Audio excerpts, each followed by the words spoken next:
It's the Half Hour Wasted and Legion of Dudes podcasts. This is Jordan from Jersey with the Legion of Dudes, and this is what I thought of the comics I read the week of June 16th, 2010. And this week, in kind of a weird matchup, we've got 2 Spider-Man comics and 2 Deadpool comics. So let's get right into them. First up, we have The Amazing Spider-Man issue 633, which is the final issue of Shed, as well as the final part of the gauntlet leading up to Grim Hunt, which also started this week. Now, I'm actually in the minority from what I can tell of reading reviews online, in that I didn't really care for issue 633 much at all. Don't get me wrong, there's something wrong with it, but it just feels like very well-tread territory. The Lizard goes on a rampage, Spider-Man appeals to Doc Connors inside of him, and eventually Doc Connors is able to overcome the Lizard taking over his brain and return back to normal. Yes, he eats his own son before that happens. Yes, he gets a new power. Yes, he gets a new look. But you strip those really incidental things away, and it's the exact same Lizard story I've read ever. It's the only Lizard story I've read ever. Every single time. That's what happens with the Lizard. So I can't really put my full backing behind it. Once again, the art switches halfway through the issue, so that's another problem. Really, I would say you can probably skip the Shed arc. But a lot of people like it, so you might want to check it out and just ignore my opinion on that one. Who knows? Now, before we move on into Grim Hunt, I figured I might take a minute and tell you which Gauntlet issues of Spider-Man, because this is all the issues of the Gauntlet, are actually worth your money, at least in my humble opinion, because, as you may or may not know, The Amazing Spider-Man comes out 3 times every month. It means there's a lot of issues. That means it's very expensive if you pick them all up, or you can pick and choose, according to reviews or characters you like, which ones are actually worth your time and money. So here are the ones I thought were worth it. The Gauntlet, if I have this correctly, starts with issue 612. This is an Electro arc. It's 3 issues long. Very cool, and features the end of a very well-known Spider-Man, I'll call it a set piece. Very cool. Then we have a 2-issue arc in issue 615 and 616 with the Sandman. It's an awesome Sandman story. The art is gorgeous. Pick it up, definitely. Then in issue 617, we have the first part of a 2-issue arc that's split up by several issues. Probably one of my favorite books of the year, The Amazing Spider-Man, issue 617. If you have not read it, if you think the Rhino is lame and stupid and I don't care about the Rhino, I'm right in that same boat until I read this issue and the next one. Pick them up. Then we had a 3-issue Mysterio arc. I'm on the fence with this one. I love the art. I like some things about the story, but I wasn't so big on others. So it's kind of a 50-50 one for me. If you like Mysterio a lot and you want to see it, or you just love the art style, I mean, check that out. That's just cool. This cover's a neat one too. If that seems like something to be up your alley, definitely pick it up. Otherwise, you can probably skip that one too. After that one, though, I'm definitely going to skip a few issues here. In fact, I'm going to skip all the way to issue 625, which is part 2 of that Rhino story. Once again, these 2 issues combined, 617 and 625, this being 625, are hands down 2 of my favorite issues of this year, if not the past several years. They're some of my favorite issues of Spider-Man and of comics in general. You should pick them up, regardless of your feelings on the Rhino, because by the end of these 2 issues, you will feel a connection to the character that you've never thought it possible, or you have no heart. Just saying. And quite honestly, 625 is probably where I would stop with the Gauntlet. So, we have the opening Electro arc, we have the Sandman arc, the Rhino arc, and possibly the Mysterio arc. Definitely worth your money. I wasn't big on the Lizard arc. Some people loved it. Wasn't for me.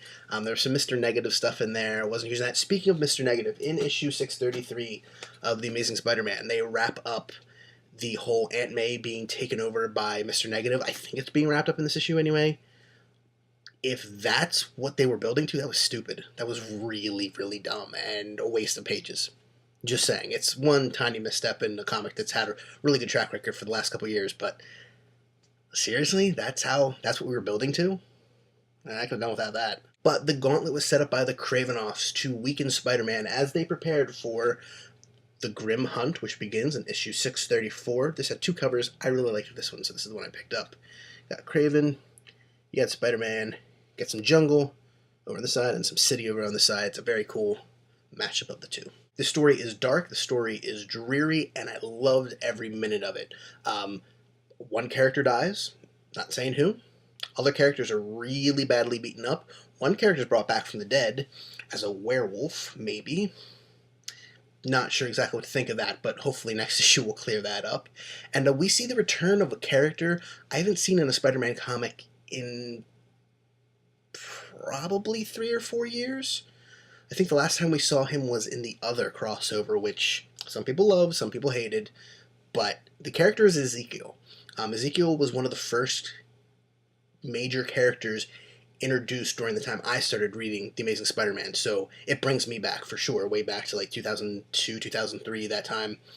My first issue of The Amazing Spider-Man that I bought, like if you were to take my entire run of Amazing Spider-Man to where it starts to where it ends, like complete, no missing issues, that issue has Ezekiel. So to see him show up again was very awesome. Yes, I think he'll probably be killed off by the end of this, just guessing, but it is very cool to see him back. I love what J. Michael Straczynski did with the character, and hopefully we can have some of that cool stuff show up again. I mean, it definitely seems like the Kravenoffs are using the spider totem and all that, and that's definitely Ezekiel's big thing. So here's hoping they do some cool stuff with the character before they kill him off, or maybe they don't kill him off at all. There's also 2 backup stories in this issue. One's a 2-pager with art by Marcos Martin, and it's written by Stan Lee, so those are 2 pluses right there.